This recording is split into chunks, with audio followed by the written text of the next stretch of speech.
How to drain the gas from a John Deere lawn mower.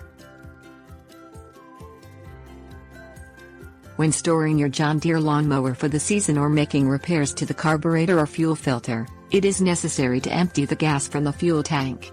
The simplest way to empty the fuel tank is to simply allow the mower to run until it runs out of gas. This is rather expensive though if the tank happens to be full.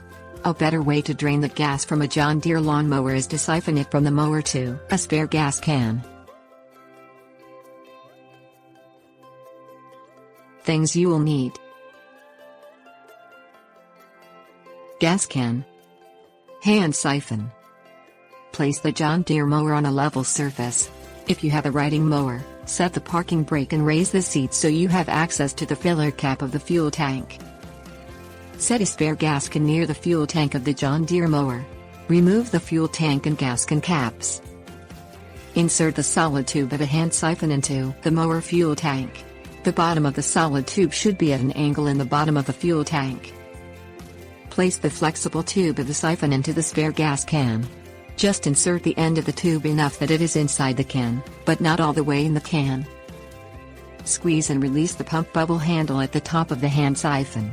As you squeeze and release, the siphon sucks up fuel from the lawnmower and drains it into the gas can. Continue squeezing and releasing the pump bubble handle until all the fuel is out of the John Deere lawn mower.